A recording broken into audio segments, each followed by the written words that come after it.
ఉమ్మడి రాష్ట్రంలో విద్యుత్ సంస్కరణల వల్ల 2004లో తాను అధికారం కోల్పోయినా దేశం బాగుపడిందని ముఖ్యమంత్రి చంద్రబాబు అన్నారు. విద్యుత్ రంగంపై సచివాలయంలో శ్వేతపత్రం విడుదల సందర్భంగా చంద్రబాబు మాట్లాడుతూ వైఎస్ఆర్సీపీ 5 ఏళ్ల ఏలుబడిలో విద్యుత్ రంగం పూర్తిగా నాశనమైందని ఆవేదన వ్యక్తం చేశారు.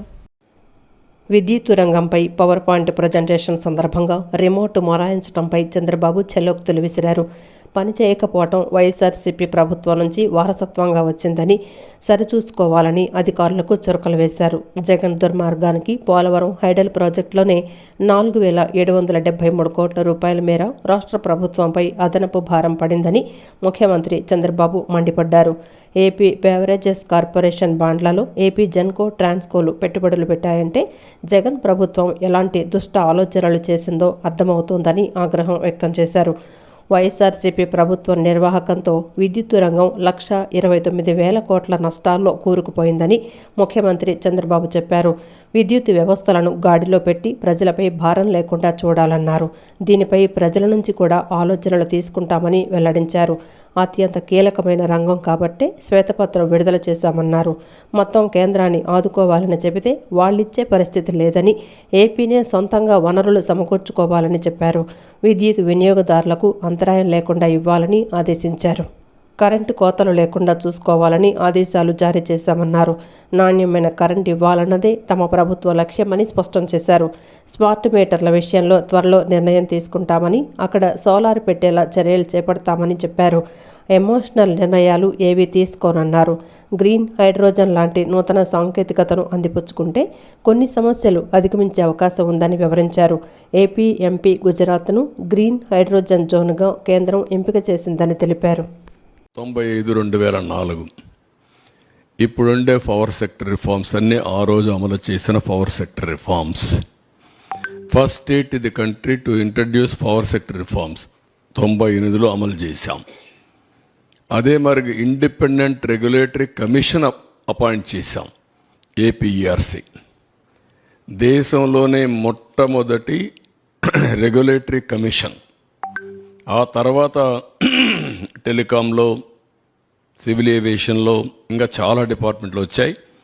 దేశంలోనే రిఫార్మ్లో మొట్టమొదటి రెగ్యులేటరీ కమిషన్ పవర్ సెక్టర్లో వచ్చింది. అది కూడా మన ఆంధ్రప్రదేశ్లో వచ్చింది. ఈ రిఫార్మ్ ఫలితమే జనరేషన్ కంపెనీలు, ట్రాన్స్మిషన్ కంపెనీ, డిస్ట్రిబ్యూషన్ కంపెనీస్ ఒకప్పుడు 5 ఉండేటివి, ఇప్పుడు 3 ఉన్నాయి. కంబైన్డ్ ఆంధ్రప్రదేశ్లో 5 డిస్ట్రిబ్యూషన్ కంపెనీస్ ఉండేటివి. హైదరాబాద్, వరంగల్, తెలంగాణకి వెళ్ళిన తర్వాత ఉత్తరాంధ్ర, ఇక్కడ వచ్చే కొద్దిగా విజయవాడ, ఇక్కడ వచ్చే తిరుపతి. ఒకప్పుడు అనంతపురం ఉండేటివి. ఇన్ని 3 ఉన్నాయి. ఇప్పుడు 3 ఉన్నాయి. ఇప్పుడు ఇంకా నేను స్టడీ చేసుకుంటున్నాను, వల్ల సబ్జెక్ట్ని రీకలెక్ట్ చేసుకోవడం. ఇక్కడికి వచ్చేటప్పుడు ఎనర్జీ డెఫిషిట్ రెడ్యూస్ టు 1.5 2003-04 వచ్చాం. Compare to 7.1% at national level ఉండేది. అంటే ఆల్మోస్ట్ ఆల్ పవర్ సర్ప్లస్కు 2003-04 రీచ్ అయ్యాం. అంత మునుపైతే హైదరాబాద్లో కమ్యూనిస్టులు ఇక్కడ ఉంటారు, 1-2 మీడియా వాళ్ళు, రాఘవరెడ్డి ఉండేవాడు. ఏప్రిల్ వస్తే అసెంబ్లీ బడ్జెట్ సమావేశాలు 40-45 రోజులు. 45 రోజులు ఆయన నల్గొండ నుంచి మొత్తం మనుషులు తీసుకొచ్చి ఏపీఎస్సీబీ ఖైరతాబాద్లో మెయిన్ రోడ్డు అక్కడ పెట్టేసేవారు. అసెంబ్లీ మొత్తం స్టాల్వ్ అయిపోయేది. ఆ రోజంతా చర్చ దానిపైనే ఉండేటివి. ఈ విధంగా సమ్మర్ వస్తే నేనైతే అసెంబ్లీ నుంచి ఒక 1 స్టేజ్లో 95లో నేరుగా హెలికాప్టర్ వేసుకుపోయి ఆ ఎండిపోయిన పంటలు చూసి మళ్ళీ వచ్చి అసెంబ్లీకి సమాధానం చెప్పిన రోజులు ఉన్నాయి. అలాంటి సందర్భాలు చాలా ఉన్నాయి. అక్కడి నుంచి 2003-04లో మనం ఇది చేసాం. ఒక మాటలో చెప్పాలంటే నా పవర్ పోయింది, కానీ పవర్ సెక్టర్ రిఫార్మ్స్ వల్ల దేశం బాగుపడింది. 2004లో మేజర్గా అందరూ నన్ను వ్యతిరేకించి ఆ రోజు అప్రతిష్ట పాలు చేస్తే గవర్నమెంట్ పోగొట్టుకున్నాం. కానీ ఒక తృప్తి, నేను చేసిన పవర్ సెక్టర్ రిఫార్మ్స్ శాశ్వతం, దేశం బాగుపడింది, మన రాష్ట్రం కూడా బాగుపడే పరిస్థితికి వచ్చింది. ట్రాన్స్మిషన్ లాసెస్ ఒకప్పుడు 35% చూపించేవాళ్ళు, అది కూడా 38% కూడా లేదు. నేను వచ్చిన తర్వాతనే ఎనర్జీ ఆడిటింగ్ పెట్టాం. రిఫార్మ్స్లో భాగంగా అవన్నీ స్ట్రీమ్ లైన్ చేశాం. అది 20%, 23% 2003-04 తీసుకొచ్చాం. మళ్ళీ రెండోసారి వచ్చినప్పుడు 7-8% తీసుకొచ్చాం. నేను ఎప్పుడు ప్రపంచం అంతా చూసి 2-3% రావాలని చెప్పేవాడిని. ఆ విధంగా మొత్తం ట్రాన్స్మిషన్ లాసెస్ కానీ డిస్ట్రిబ్యూషన్ లాస్ కానీ పెద్ద గతిగా తగ్గించాం. నెక్స్ట్, నగదు బదిలీ పథకాల అమలు, అభివృద్ధి కార్యక్రమాల నిర్వహణకు బ్యాంకర్ల సాయం అవసరమని ముఖ్యమంత్రి చంద్రబాబు అన్నారు. కూటమి ప్రభుత్వం ఏర్పాటు అయ్యాక మొదటిసారి నిర్వహించిన రాష్ట్ర స్థాయి బ్యాంకర్ల సమావేశంలో పాల్గొన్న చంద్రబాబు ప్రభుత్వ ప్రాధాన్యాలను వివరించారు. గత ప్రభుత్వం అన్ని వ్యవస్థలతో పాటు బ్యాంకింగ్ రంగాన్ని చిన్నాభిన్నం చేసిందని సమావేశంలో మంత్రులు పేర్కొన్నారు. సీఎం చంద్రబాబు అధ్యక్షతన ఎస్ఎల్బీసీ సమావేశం జరిగింది. కూటమి ప్రభుత్వం ఏర్పాటయ్యాక తొలిసారి సచివాలయంలో రాష్ట్ర స్థాయి బ్యాంకర్ల కమిటీ సమావేశం జరిగింది. బ్యాంకర్లకు ప్రభుత్వ ప్రాధాన్యతలు ఏపీ సీఎం చంద్రబాబు వివరించారు. తొలుత 4వసారి ముఖ్యమంత్రి అయిన సీఎం చంద్రబాబు నాయుడుకు ఎస్ఎల్బీసీ శుభాకాంక్షలు తెలిపారు. సమావేశానికి ఆర్థిక మంత్రి పయ్యావుల కేశవ్, వ్యవసాయ శాఖ మంత్రి Atchannaidu, Union Bank executive director Sanjay Rudra, SLBC convener CVN Bhaskar Rao, ఇతర బ్యాంక్ అధికారులు, వివిధ శాఖల అధికారులు పాల్గొన్నారు. డీబీటీ పథకాల అమలు, అభివృద్ధి కార్యక్రమాల నిర్వహణకు బ్యాంకర్ల సాయం అవసరమని చంద్రబాబు తెలిపారు. సబ్సిడీపై ఇచ్చే రుణాలు, వివిధ పథకాల కింద లబ్ధిదారులకు చేసే సాయం విషయంలో బ్యాంకర్లు సహకరించాలని సీఎం కోరారు. తాము ఎదుర్కొంటున్న ఇబ్బందులు, ప్రభుత్వం వైపు నుంచి కావాల్సిన సహకారాన్ని బ్యాంకర్లు సీఎం దృష్టికి తెచ్చారు. గత ప్రభుత్వ హయాంలో వ్యవస్థలతో పాటు బ్యాంకింగ్ రంగాన్ని చిన్నాభిన్నం చేశారని మంత్రులు పేర్కొన్నారు. వ్యవసాయ రంగం, పరిశ్రమలకు ప్రోత్సాహం, డ్వాక్రా సంఘాల బలోపేతంలో బ్యాంకర్ల పాత్ర కీలకమని ఏపీ ప్రభుత్వం స్పష్టం చేసింది. వైఎస్ఆర్సీపీ ప్రభుత్వం 5 ఏళ్లలో భవన నిర్మాణ కార్మికులు కడుపు కొడితే కార్మికుల కడుపు నింపే విధంగా కూటమి ప్రభుత్వం ఉచిత ఇసుక విధానాన్ని తీసుకొచ్చిందని మంత్రి కందుల దుర్గేష్ తెలిపారు. రాష్ట్ర ఖజానాకు కోట్లలో ఆదాయం కోల్పోతున్న ఎన్నికల్లో ఇచ్చిన హామీ మేరకు ఇసుకను ఉచితంగా ప్రజలకు అందజేస్తున్నట్లు వివరించారు. రాజమహేంద్రవరంలో ఉచిత ఇసుక పంపిణీ కార్యక్రమాన్ని ఎంపీ పురంధేశ్వరి, స్థానిక ఎమ్మెల్యే ఆదిరెడ్డి వాసుతో కలిసి మంత్రి కందుల దుర్గేష్ ప్రారంభించారు. వైఎస్ఆర్సీపీ ప్రభుత్వం 5 ఏళ్లలో భవన నిర్మాణ కార్మికులు కడుపు కొడితే కార్మికుల కడుపు నింపే విధంగా కూటమి ప్రభుత్వం ఉచిత ఇసుక విధానాన్ని తీసుకొచ్చిందని స్పష్టం చేశారు. రాష్ట్ర ఖజానాకు కోట్లలో ఆదాయం కోల్పోతున్న ఎన్నికల్లో ఇచ్చిన హామీ మేరకు ఇసుకను ఉచితంగా ప్రజలకు అందజేస్తున్నట్లు మంత్రి దుర్గేష్ వివరించారు. కానీ ఇసుకను కానీ క్యాష్ అండ్ క్యారీ చేశారు చాలా రకాలుగా అవినీతి జరగడానికి. ఇక్కడ డిజిటల్ మనీ, పూర్తిగా పారదర్శకత ఉండే విధంగా ఈ విధానాన్ని ఏర్పాటు చేశారు. మొత్తంగా దీన్ని ఏ రకమైన అవినీతి లేకుండా పేద ప్రజలకు అందుబాటులో తీసుకురావడానికి ప్రభుత్వం తీసుకొచ్చినటువంటి ఒక గొప్ప కార్యక్రమం ఈ ఉచిత ఇసుక కార్యక్రమం. రాబోయే రోజుల్లో దీన్ని మరింత పదునుపరిచి మరింత సమర్థవంతంగా అమలు చేయడానికి వీలుగా ఈ పాలసీని కూడా ఇంకా ఏ రకమైన ఇబ్బందులు లేనటువంటి పాలసీగా రూపొందించి ప్రజలందరికీ కూడా ఉపయోగపడే విధానంలో ఇసుకని సప్లై చేయాలనేటువంటి అభిమతం ముఖ్యమంత్రి గారిది. దాన్ని 100% మేము అందరం కలిసి సజావుగా సాగే విధంగా కృషి చేస్తాం. కాబట్టి ఈ ఇసుక పాలసీని మరింత మెరుగుపరుస్తూ ఖచ్చితంగా ప్రజలకి అన్ని విధాలా కూడా తోడ్పడే విధంగా అటు బోట్స్మెన్ కావచ్చు, మరి భవన నిర్మాణ కార్మికులు దగ్గర 35 లక్షల మంది ఇవాళ రోడ్లు పడ్డారు కనుక వారికి కొత్త ఊపిరిని నింపుతూ వారిని దృష్టిలో పెట్టుకుని కావచ్చు, అదేవిధంగా నిర్మాణ రంగం మొత్తాన్ని దృష్టిలో పెట్టుకుని కావచ్చు, ఇవాళ మంచి ఇసుక పాలసీ విధానాన్ని ప్రవేశపెట్టినటువంటి రాష్ట్ర ప్రభుత్వాన్ని, చంద్రబాబు నాయుడు గారి నాయకత్వంలో ఉన్నటువంటి రాష్ట్ర ప్రభుత్వాన్ని అభినందిస్తూ మరింత మెరుగైనటువంటి పాలసీ ఖచ్చితంగా భవిష్యత్తులో వస్తుందని చెప్పి తెలియజేస్తుంది.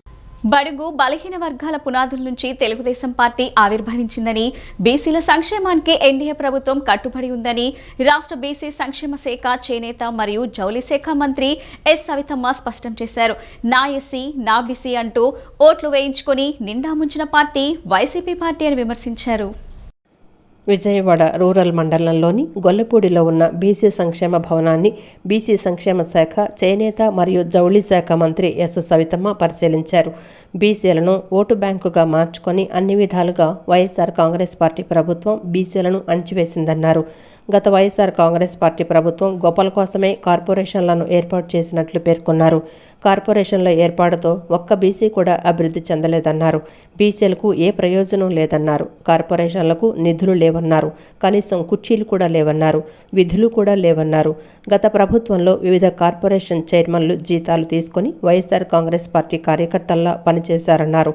జనాభా లెక్కల ప్రకారం బీసీ కార్పొరేషన్లకు నిధులు కేటాయించి బీసీలకు పూర్వ వైభవం తెస్తామని మంత్రి పేర్కొన్నారు.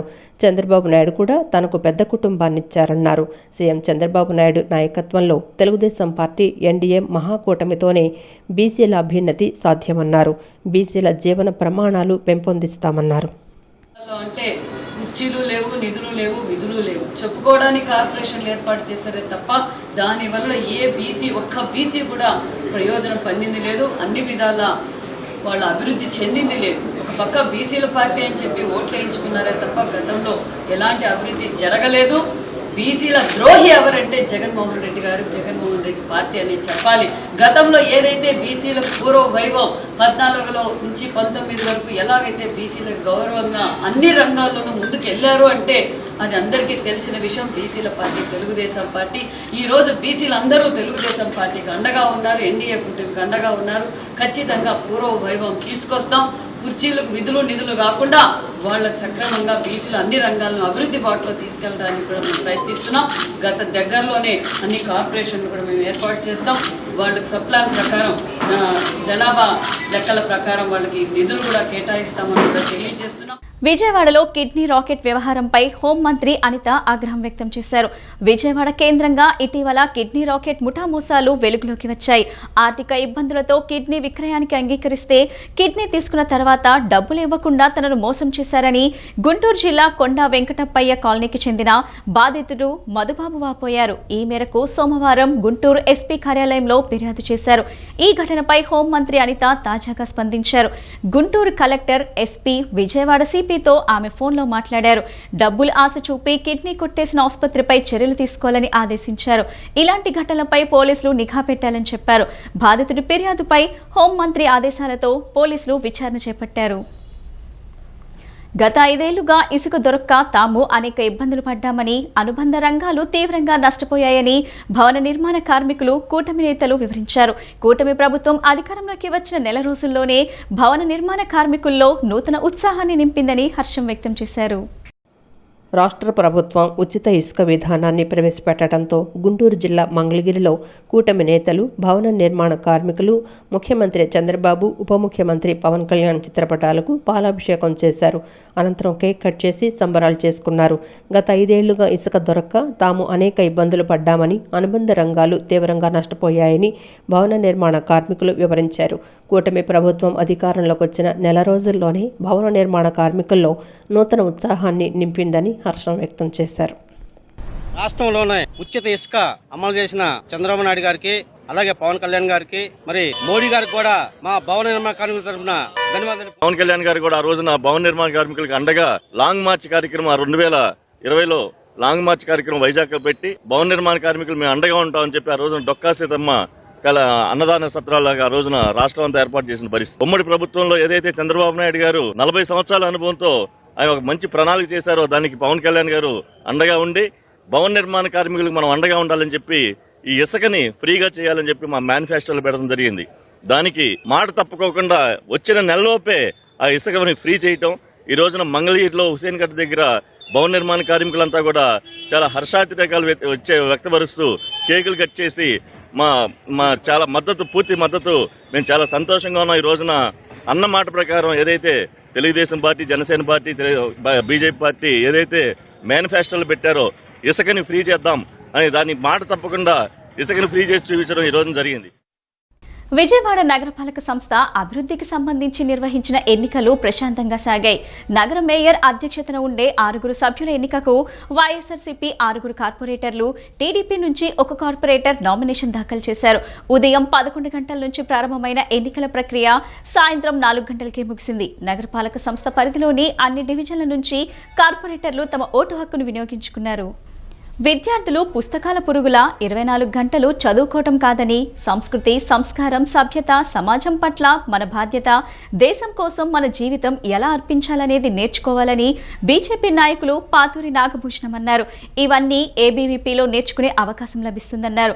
గాలి, నీరు, భూమి, ఆకాశం, అగ్ని కలుషితం కాకుండా భవిష్యత్ తరాలకు ఎలా అందించగలమనేది ఏబీవీపీలో ఉన్న కార్యకర్తలందరికీ తెలుస్తుందన్నారు. అఖిల భారతీయ విద్యార్థి పరిషత్తు ఏబీవీపీ విజయవాడ శాఖ ఆధ్వర్యంలో ఏబీవీపీ ఆవిర్భావ దినోత్సవం సందర్భంగా నగరంలో శోభాయాత్ర నిర్వహించారు. శోభాయాత్రను మొగుల్రాజ్పురంలోని పీబీ సిద్ధార్థ కళాశాల వద్ద బీజేపీ నాయకులు పాతూరి నాగభూషణం ప్రారంభించారు. సిద్ధార్థ కళాశాల నుంచి ఐజీఎంసీ స్టేడియం వద్ద ఉన్న ఈట్ స్ట్రీట్ వరకు యాత్ర సాగింది. ఈ సందర్భంగా ఆయన మాట్లాడుతూ విద్యార్థులు చదువు ఒక్కటే కాకుండా సమాజం పట్ల కూడా అవగాహన పెంచుకోవాలన్నారు.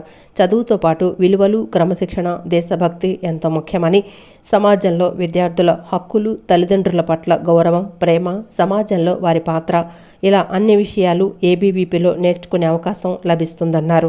ర్యాంకులు జీవితంలో ఒక భాగమేనని, డబ్బులు మన అవసరాలకు ఉపయోగపడతాయని అన్నారు. కానీ బంధాలు, స్నేహితులు, హితులు, సన్నిహితులు ఎంత ముఖ్యమనే విషయాన్ని ఈ వయసులో తెలుసుకోవాలన్నారు. ఆనందంతో పాటు క్రమశిక్షణను అలవర్చుకోవాలని చెప్పారు. విద్యార్థులు బాగా చదువుకొని వృద్ధిలోకి రావాలని, సమాజాభివృద్ధికి తోడ్పడాలని కోరారు. ఈ సమాజం పట్ల మన జీవితం ఏ విధంగా ఈ దేశం కోసం అర్పణ చేయాలి, అదేవిధంగా ఈ పంచభూతాలకి మనం అంటే గాలి, నీరు, భూమి, ఆకాశం వీటన్నిటినీ కూడా అగ్ని కలుషితం లేకుండా ఏ విధంగా ఉంచితే నెక్స్ట్ జనరేషన్కి ఏ విధంగా ఇవ్వగలం అనేది ఈ రోజున ఏబీవీపీలో ఉన్న కార్యకర్తలు అందరూ కూడా తెలుస్తుంది. దానికి కారణం ఏంటంటే వీళ్ళంతా చక్కగా ట్రైనింగ్ క్లాసులు, వీళ్ళు మాట్లాడుకునే విధానం, ఇవన్నీ లేకుండా ఏదో నాకు 100కు 99 వచ్చినాయి, స్టేట్ 2వ ర్యాంక్ వచ్చింది, 3వ ర్యాంక్ వచ్చింది, ఈ ర్యాంకులు కాదు. ర్యాంకులు అనేది జీవితంలో ఒక భాగం. దానికి ఉదాహరణ ఏంటంటే జీవితంలో డబ్బు అనేది మన అవసరాలకు వాడుకునేదే, కానీ బంధాలు, స్నేహితులు, హితులు, సన్నిహితులు ఏ విధంగా జీవితంలో ఇంపార్టెన్సో ఈ వయసులో మరి ఈ స్టూడెంట్ జీవితం ఒక ఎంతో అద్భుతమైన. అనంతరం ABVP state joint secretary Venkat Gopi మాట్లాడుతూ ఏబీవీపీ స్థాపించి 75 సంవత్సరాలు పూర్తయిందని అన్నారు. ఏ విద్యార్థి సంఘానికి లేని చరిత్ర ఏబీవీపీకి ఉందన్నారు. ఆర్టికల్ 370 రద్దు చేయాలని ఏబీవీపీ స్టాండ్ తీసుకుందని, అది రద్దయిందని, అది తమ విజయమన్నారు. 18 సంవత్సరాలకు ఓటు హక్కు కల్పించాలని పోరాటం చేసిందని, భారత్ పేరు కోసం పోరాడి సాధించిందని, నీట్ అవకతవకలపై పోరాడిందని చెప్పారు. ఎన్ని సంవత్సరాలైనా దేశం కోసం వెనుకడుగు వేయకుండా ప్రాణాలను సైతం త్యాగం చేసిన ఏకైక సంస్థ ఏబీవీపీ అని అన్నారు. దేశం కోసం వెనుకడుగు వేయకుండా ప్రాణాలకు సైతం త్యాగం చేసి ఆఫ్టర్ ఇండిపెండెన్స్ కూడా ప్రాణాలు త్యాగం చేసినటువంటి ఏకైక సంస్థ ఏదన్నా దేశం కోసం ఉందండి అంటే అది ఏబీవీపీ మాత్రమే అని చెప్పుకోవచ్చు. మనందరం కళ్ళ ముందు కనపడింది.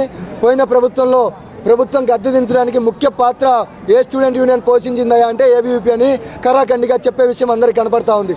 సచివాలయం ముట్టడి ఎవరు ధైర్యం చేయకముందే సచివాలయం ముట్టడి ఏబీవీపీ చేసింది, సీఎంఓ ముట్టడి చేసింది. ఎన్టీఆర్ జిల్లా జగ్గైపేట మండలం బూదవాడ గ్రామంలోని సిమెంట్ ఫ్యాక్టరీలో జరిగిన ప్రమాదంపై న్యాయ విచారణ జరిపించాలని సిఐటియు రాష్ట్ర కమిటీ ప్రభుత్వాన్ని డిమాండ్ చేసింది. రాష్ట్ర ప్రభుత్వం ఈజ్ ఆఫ్ డూయింగ్ పేరుతో తనిఖీలు చేయకుండా నిలుపుదల చేయడంతోనే పారిశ్రామిక రంగంలో ప్రమాదాలు పరిపాటిగా మారాయని ఆందోళన వ్యక్తం చేసింది. సిఐటియు రాష్ట్ర కమిటీ ఆధ్వర్యంలో విజయవాడ మాకినేని బసవపున్నయ్య విజ్ఞాన కేంద్రంలో విలేకరుల సమావేశం నిర్వహించారు.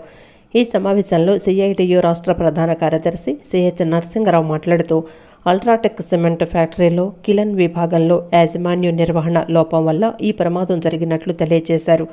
పైపు లీక్ అవుతుందని కార్మికులు పదే చెప్పినా యాజమాన్యం పెడచెవన పెట్టిందన్నారు. 7వ తేదీన అత్యంత వేడితో ఉన్న సిమెంటు కార్మికులపై పడటంతో కార్మికులు తీవ్ర గాయాల పాలయ్యారన్నారు. యాజమాన్యం మానవత్వం లేకుండా వ్యవహరించడం వల్లే కార్మికులు మృత్యువాత పడుతున్నారని చెప్పారు. కర్మాగారంలో ప్రమాదం జరిగిన విషయాన్ని సైతం ప్రమాదం బారిన పడిన కార్మికుల కుటుంబాలకు కూడా కబురు చెయ్యని విధంగా అల్ట్రాటెక్ యాజమాన్యం వ్యవహరించిందన్నారు. ఆసుపత్రికి వెళ్లిన బాధిత కుటుంబాలకు గాయపడిన వారిని సాయంత్రం వరకు చూపించకపోవటం దారుణమన్నారు. గ్రామస్తులను కంపెనీలోనికి రానియకుండా తాళాలు వేసి యాజమాన్యం పారిపోయిందన్నారు. యాజమాన్యం భద్రతా లోపం వల్లే ఈ ప్రమాదం సంభవించినట్లు ఆయన పేర్కొన్నారు. రాష్ట్ర ప్రభుత్వం నుంచి ఫ్యాక్టరీ అధికారులు తనిఖీలు చేయడంలో విఫలమవుతున్నారని ఆరోపించారు. ప్రభుత్వాలు అవలంబిస్తున్న ఈజ్ ఆఫ్ డూయింగ్తో పారిశ్రామిక యాజమాన్యాలు ఇష్టారాజ్యంగా వ్యవహరిస్తున్నాయన్నారు. ప్రమాదంలో మృతి చెందిన ఆవుల వెంకటేష్ కుటుంబానికి 50 లక్షలు ఇచ్చి ప్రభుత్వం చేతులు దులుపుకోవాలని చూస్తోందన్నారు. రాష్ట్ర ప్రభుత్వం ఇప్పటికైనా కళ్ళు తెరిచి పరిశ్రమలను తనిఖీ చేస్తే ఇలాంటి ఘటనలు పునరావృతం కాకుండా ఉంటాయన్నారు. ఇప్పటి వరకు ప్రభుత్వం ఒక ఉన్నతాధికారులతోటి కూడా ఎంక్వైరీ అనేటువంటిది అనౌన్స్ చేయాల. దీన్ని బట్టి ప్రభుత్వం యాజమాన్యానికి అండగా ఉందని అర్థమవుతుంది. అట్లాగే అతి చిన్న సెక్షన్లతో ఒక కేసు పెట్టారు. అది నాలుగు గీసుకోవడానికి కూడా పనికిరానటువంటి సెక్షన్లు. ఇది మర్డర్ కేసు తప్ప ఇంకోటి కాదు. కార్మికుల్ని నిలువున చంపడం. అందువల్ల యాజమాన్యాన్ని అరెస్ట్ చేయాలి, ఎండీని అరెస్ట్ చేయాలి, యాజమాన్యం మీద చర్యలు తీసుకోవాలి. యాజమాన్యం యొక్క వైఫల్యాలని రాష్ట్ర ప్రభుత్వం ఈజ్ ఆఫ్ డూయింగ్ పాలసీ పేరుతో ఈరోజు యజమానుల్ని నోరుతో మాట్లాడడానికి కూడా ఇష్టపడడం లేదు. వాళ్ళని కాపలా గాయడానికి, వాళ్ళ కొమ్ము గాయేటటువంటి పద్ధతులు వ్యవహరిస్తూ ఉంది.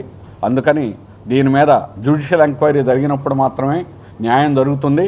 తర్వాత ఇటువంటి ప్రమాదాలు జరగకుండా అరికట్టేదానికి చర్యలు తీసుకోవడానికి సాధ్యమవుతుందని చెప్పేసి సిఐటి భావిస్తుంది. ఈ ఘోరాన్ని సిఐటిగా తీవ్రంగా ఖండిస్తా ఉన్నాం. చనిపోయినటువంటి వ్యక్తి కానీ లేదా గాయపడినటువంటి వాళ్ళకి సంబంధించినటువంటి దాని మీద యాజమాన్యం సానుకూలంగా స్పందించకపోవడంతో స్థానిక ప్రజానీకం వచ్చి ఆ ఫ్యాక్టరీలో ప్రమాదంలో ఉన్నటువంటి వాళ్ళని కాపాడేదాని కోసం ప్రయత్నం చేస్తే యాజమాన్యం గేట్లు తాళాలేసి ప్రజల్ని లోపలికి రానియలేదు. రెండో రోజు నిరసన తెలియజేసి ఆ కుటుంబాలను ఆదుకోవాలి అని చెప్పేసి ఆందోళన చేస్తే, నిరసన తెలియజేస్తే రాష్ట్ర ప్రభుత్వం పోలీసులను పంపి విచక్షణారహితంగా లాఠీ చార్జ్ చేశారు. 26 మందికి దెబ్బలు తగిలాయి, 2 చేతులు విరిగాయి. అంటే ప్రభుత్వం కూడా యాజమాన్యం వైపు కొమ్ము కాసే పనిచేసింది. కార్మికుల కుటుంబాలు నడి రోడ్డు మీద పడతా ఉన్నాయి, ప్రమాదాలు జరుగుతూ ఉన్నాయి. ఈ ప్రమాదాలు నివారించే దానికోసం, ప్రమాదానికి కారకులైనటువంటి వాళ్ళ మీద పోలీస్ కేసు పెట్టి న్యాయ విచారణ జరిపే దానికోసం ఈ రాష్ట్ర ప్రభుత్వం సిద్ధంగా కాకపోవడం అనేది బాధాకరమైన విషయం. పోలవరం నిర్వాసితులకు R&R ప్యాకేజ్ తక్షణం అమలు చేయాలని ఏపీ రైతు సంఘాల నేతలు డిమాండ్ చేశారు. భూముల చట్టం ప్రకారం మార్కెట్ రేటుకు 4 రెట్లు అదనంగా పోలవరం నిర్వాసితులకు నష్టపరిహారాన్ని ఇవ్వాలని కోరారు. కేంద్ర, రాష్ట్ర ప్రభుత్వాలు పోలవరం నిర్వాసితులకు న్యాయం చేయని పక్షంలో వారి న్యాయమైన హక్కుల పరిరక్షణకు రాజీ లేని పోరాటానికి సిద్ధమవుతామంటూ రైతు సంఘాల నేతలు హెచ్చరించారు. ఆంధ్రప్రదేశ్ రైతు సంఘం, వ్యవసాయ కార్మిక సంఘం, కౌలు రైతు సంఘాల ఆధ్వర్యంలో విజయవాడలోని MBBK భవనంలో విలేకరుల సమావేశం నిర్వహించారు. ఈ సందర్భంగా ఏపీ రైతు సంఘం కార్యదర్శి కె ప్రభాకర్ రెడ్డి, వ్యవసాయ కార్మిక సంఘం రాష్ట్ర ప్రధాన కార్యదర్శి వి వెంకటేశ్వర్లు మీడియాతో మాట్లాడారు. ప్రభుత్వాలకు పోలవరం ప్రాజెక్టు నిర్మాణంపై ఉన్న శ్రద్ధ నిర్వాసితులపై లేకపోవటం అన్యాయమన్నారు. కాంటూరు లెక్కలు రద్దు చేసి 1,06,000 మంది నిర్వాసితులందరికీ ఒకేసారి నష్టపరిహారం అందించాలన్నారు. పోలవరం ప్రాజెక్టు నిర్మాణంలో భూములు, ఇల్లు కోల్పోతున్న వారికి ఇల్లు ఖాళీ చేయించే నాటికి ప్రతి ఒక్కరిని ఒక యూనిట్గా గుర్తించి 10 లక్షల R&R ప్యాకేజీ అమలు చేయాలని కోరారు.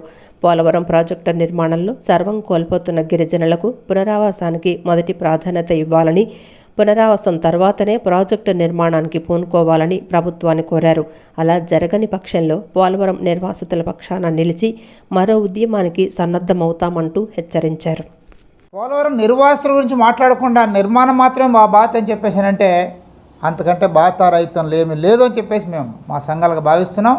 అందుకే ప్రభుత్వం, అది రాష్ట్ర ప్రభుత్వం అయినా కేంద్ర ప్రభుత్వం అయినా, ముందు పోలవరంలో మునిగిపోతున్న ప్రజలు వాళ్ళకు పునరావాసం, వాళ్ళకు రిహాబిలిటేషన్ అది ఇచ్చిన తర్వాత నిర్మించండి, తప్పకుండా హర్షిస్తారు ప్రజలు. అలా కాకుండా వాళ్ళను గోదాట్లో ముంచి మేము ప్రాజెక్ట్ కడతామంటే మాత్రం అది న్యాయం కాదు, అంతకంటే దుర్మార్గం మరొకటి లేదని చెప్పేసి భావిస్తున్నాం. అందుకే మా సంఘాలుగా ఒక 15 డిమాండ్లు ప్రభుత్వం ముందు పెట్టదలుచుకున్నాం. ఈ డిమాండ్లను ముందు ప్రభుత్వం పరిష్కరించాలి. అవసరమైతే రాబోయే కాలంలో ఈ మొత్తం పోలవరం గ్రామ ప్రజలందరినీ కూడా, గ్రామాల్లోని ప్రజలను సమీకరిస్తాం. ఆ రకం న్యాయమైనటువంటి వాళ్ళ హక్కుల కోసం, వాళ్ళ డిమాండ్ కోసం మేము పోరాడతామని చెప్పి సందర్భంగా తెలియజేస్తాం. 100 కోట్ల రూపాయల నష్టం జరిగింది, ప్రాణ నష్టం జరిగింది, పశువులు అనేకం చనిపోయాయి, కానీ వాళ్ళకి ఎటువంటి నష్టపరిహారం రాలేదు. మరి ఈ సంవత్సరం ఇప్పుడు జూలై వచ్చింది, ఈ జూలై ఆఖరి లోపల మళ్ళీ వరదలు వస్తాయి. ప్రతి ఏడాది గోదావరికి వరదలు రావడం, గిరిజనులు నాశనం కావడం అనేది పరిపాటిగా మారింది. అందుకోసం ప్రాజెక్టు కోసం అందరూ దాన్ని సమర్థిస్తారు, అటువంటి ప్రాజెక్ట్ అవసరం.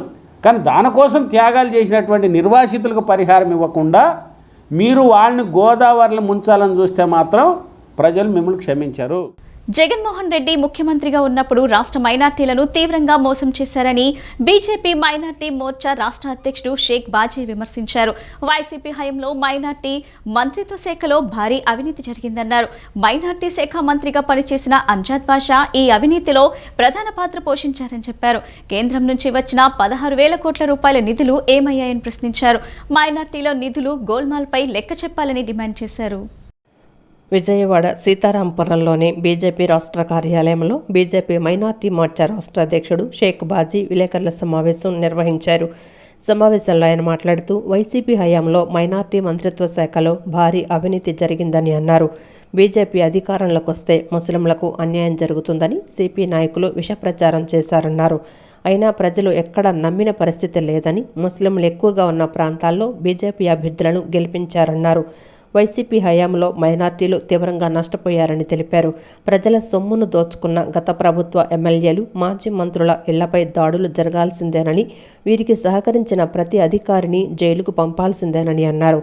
ముస్లింలు ఉన్న ప్రాంతాల్లో మౌలిక వసతులకు 2,000 కోట్లు, హెల్త్ క్యాంపుల కోసం 100 కోట్లు, స్కిల్ డెవలప్మెంట్ కోసం 400 కోట్లు ఖర్చు చేశామని వైసీపీ దొంగ లెక్కలు చెప్తోందన్నారు.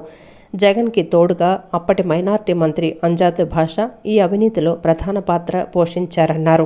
వైసీపీ ప్రభుత్వం చేసిన ఖర్చులపై శ్వేతపత్రం విడుదల చేయాలని డిమాండ్ చేశారు. తక్షణమే మాజీ మంత్రి అంజాద్ బాషాను అరెస్టు చేయాలని, నిజాలు బయటకు తేవాలన్నారు. ఖచ్చితంగా దొంగోడు పక్కన ఉండాల్సినటువంటి దొంగోడులాగా ఉన్నటువంటి జాదు భాష జాదు ఉన్నాడే, ఆ జాదు హయాంలో జరిగినటువంటి యొక్క స్కిల్ డెవలప్మెంట్ దాంట్లో 400 కోట్లు మెక్కినటువంటి పరిస్థితి. అదేవిధంగా వైఎస్ఆర్ వసతి దీవెనండి, వీరు 18,000 విద్యార్థులకు ఇచ్చేటువంటి దాన్ని కూడా ఆ బడ్జెట్ అలొకేషన్లో 1,500 కోట్ల రూపాయలు కేంద్రం నుంచి వచ్చినటువంటి నిధులని వీళ్ళు మైనార్టీ సంక్షేమ శాఖలో చూపించినటువంటి పరిస్థితి. 4,000 కోట్ల రూపాయల అడ్రస్ లేనటువంటి నిధుల గోల్మాల్ని ఈ రోజున మేము డిమాండ్ చేస్తూ ఉన్నాం. శ్వేతపత్రం ఈ ప్రభుత్వం ఖచ్చితంగా దాని మీద దర్యాప్తు చేయాలి. చెయ్యకపోతే జరిగేది ఏంటంటే వెంటనే ఈ కాగితాలు ఏ కాలోగట్ల మీదో తగలబడతాయి. మళ్ళీ వాళ్ళు అంటారు, మీ ప్రభుత్వం ఉంది కదా, కాగితాలు కాల్చింది మీ వాళ్లే కదా, మీ హయాంలోనే కదా, మీరు పట్టుకోవచ్చు కదా అని చెప్పని. దొంగవాడు ఎవరైతే ఉన్నారో మొత్తం కూడా ఇవాళ ఆనందం రాసుకొని ఉన్నారు ఒంటికి, పట్టుకుంటే జారిపోవడానికి. ఆ ప్రాంతంలో కనుచూపు మేర చెరుకు తోటలే. రసాయనాలు లేకుండా సేంద్రియ పద్ధతుల్లో వ్యవసాయం చేస్తూ చెరుకు పంట పండిస్తున్నారు. చెరుకు నుంచి రసాయనం తీసి ఆర్గానిక్ పద్ధతిలో స్వచ్ఛమైన బెల్లం తయారు చేస్తున్నారు. శ్రీకాకుళం జిల్లా నిమ్మతుర్లువాడ రైతులు ఈ బెల్లం స్వచ్ఛత గురించి తెలుసుకున్న తిరుమల తిరుపతి దేవస్థానం స్వామివారి ప్రసాదాల తయారీకి బెల్లాన్ని ఇవ్వాలని కోరటంతో రైతులు అంగీకరించారు. ఏటా 20 టన్నులకు పైగా బెల్లాన్ని ఇస్తూ ప్రత్యేకత చాటుకుంటున్నారు. బెల్లం పేరు చెప్పగానే నోరూరుతుంది. నోటికి రుచిగానే కాదు, ఐరన్ లాంటి పోషకాలు కలిగి ఉండటంతో శరీరానికి ఎంతో ఆరోగ్యాన్ని ఇస్తుంది. మిఠాయిలతో పాటు ఇతర ఆహార పదార్థాలలో విరివిగా ఉపయోగిస్తారు. బెల్లాన్ని ఆదాయ వనరుగా మార్చుకున్నారు సిక్కోలు రైతులు. శ్రీకాకుళం జిల్లా ఆమదాల వలస నిమ్మతర్లవాడలో అనేక మంది రైతులు సేంద్రియ విధానాలను అనుసరించి ధాన్యం, చెరుకు, కూరగాయలతో పాటు ఉద్యాన పంటలను సాగు చేస్తున్నారు. మొదట్లో ఆర్గానిక్ ఉత్పత్తులకు సరైన మార్కెటింగ్ లేకపోవడం రైతులను నిరాశకు గురిచేసింది. తిరుమల ప్రసాదాల తయారీలో సేంద్రియ పదార్థాలను మాత్రమే ఉపయోగిస్తున్నారని తెలుసుకున్న రైతులు ఇక్కడ బెల్లాన్ని పరీక్షలకు పంపించారు. మార్కెటింగ్ అధికారులు చేసిన పరీక్షల్లో నిమ్మతర్లవాడ బెల్లం చాలా స్వచ్ఛమైందని తేలింది. స్వయంగా టీటీడీ అధికారులు ఇక్కడికి వచ్చి మొత్తం బెల్లాన్ని ఇవ్వాలని కోరగా అంగీకరించారు. ప్రస్తుతం ఏడాదికి 20 టన్నులకు పైగా దేవస్థానానికి సరఫరా చేస్తూ ఉండగా భవిష్యత్తులో పరిమాణాన్ని మరింత పెంచనున్నారు. ఆర్గానిక్ బెల్లం తయారు చేయటం చాలా శ్రమతో కూడుకున్న పని. ముందు చెరుకు గడలను తీసుకొచ్చి క్రషర్లో వేసి దాని నుంచి వచ్చిన మొలాసిస్ ఒక కంటైనర్ నింపు పిప్పి ఇతర పదార్థాలను వేరు చేస్తారు. స్వచ్ఛమైన చెరుకు రసాన్ని బాయిలర్లో వేసి వేడి చేస్తారు. కలుపుతూ ఉంటే చివరకు చిక్కగా బెల్లం ద్రావణం ఏర్పడుతోంది. దీన్ని చల్లారిస్తే ఎంత రుచికరమైన బెల్లం సిద్ధమవుతుంది. కూలీలందరూ కలిసి చక్కగా ప్యాక్ చేస్తారు. స్వచ్ఛమైన బెల్లం తయారీలో చిన్న పొరపాటు చేసిన బెల్లం నాణ్యత దెబ్బతిని ఎందుకు పనికి రాకుండా పోతుందని రైతులు చెప్తున్నారు. తిరుమల శ్రీవారికి తమ బెల్లంతో ప్రసాదాలు తయారు చేయటం తమ అదృష్టంగా భావిస్తున్నట్లు తెలుపుతున్నారు. నిమ్మతర్లవాడ బెల్లంతో తిరుమల ప్రసాదం కాకుండా కాకుండా ఆత్రేయపురం పూతరేకులు, కాకినాడ కాజాలు ఇలా అనేక రకాల స్వీట్లు తయారీకి ఉపయోగిస్తున్నారని రైతులు తెలిపారు. ఆ 120 టెస్టుల్లో భూమిలో ఎరువేసిన, పై పొలం నుంచి ఎరువులేసి నీరు వచ్చిన, ఇందులో మందులు వేసిన, కలుపు మందులు చల్లిన, ఎందులోనైనా సరే ఆ టెస్టులో తెలిసిపోతుంది. ఇంచుమించు చిత్తూరు దగ్గర నుంచి శ్రీకాకుళం వరకు టెస్టులు చేస్తే అన్ని జిల్లాల్లో కూడా ఆ కెమికల్ రిజల్ట్ పూర్తి స్థాయిలో రాలేదు. మా జిల్లాలో మాది మాత్రం ఆ పూర్తి స్థాయిలో ఒక 4 రైతులకు వచ్చింది. ఆ ఉద్దేశంతో మా బెల్లాన్ని ఆ దేవస్థానానికి తీసుకోవాలనే ఆర్డర్ మాకు రావడం జరిగింది. వాళ్ళైతే 100 టన్నుల బెల్లం కావాలన్నారు. మేమైతే 100 టన్నుల బెల్లాన్ని మేము ఇవ్వలేము, 40 టన్నుల వరకే ఇస్తాము అని చెప్పడం జరిగింది. నాణ్యమైనటువంటి చెరుకు గళ్ళు బాగా బెంకంగా వస్తాయి. అది మేము ఆడడం అనేది జరుగుతుంది. ఆడేటప్పుడు కూడా చాలా జాగ్రత్తగా ప్రతిరోజు క్రెషరు, పానకం వచ్చే కుండీ కానీ, లేకుంటే ఆ పెనం కానీ, బెల్లం వేసే దోను కానీ అంతా నీట్గా కడిగి అందులో ఇష్టానుసారంగా కుమ్మకుండా బయట నుంచే ఎత్తి బెల్లాన్ని ఆ ముక్కల్లో వేయడం అనేది జరుగుతుంది. దానిలో ఉన్న హైడ్రక్స్, తర్వాత గరుకు సోడా, ఇవి ఎక్కువ క్వాంటిటీ వేయడం వల్ల దానిలో ఉన్నటువంటి గట్టిదనాన్ని కోల్పోయి కలర్ ఎక్కువ వస్తుంది. అదేంటంటే మనం వాడుకోకుండా ఎక్కువ ఒక నెల రోజుల్లో అది దాని చుట్టూ చెమ్మ అనేది వచ్చేస్తుంది. ఈ విధంగా మన ప్రకృతి సిద్ధంగా తయారు చేసిన బెల్లం అనేది ఇది ఎటువంటి ఫ్రిడ్జ్లో కూడా స్టోర్ చేయాల్సిన లేదు. 6 నెలల పాటు దీని గట్టిదనం ఇలాగే ఉంటుంది. ఈ బులెటిన్ ఇంతటితో సమాప్తం. తిరిగి మరో బులెటిన్ కలుద్దాం. నమస్కారం.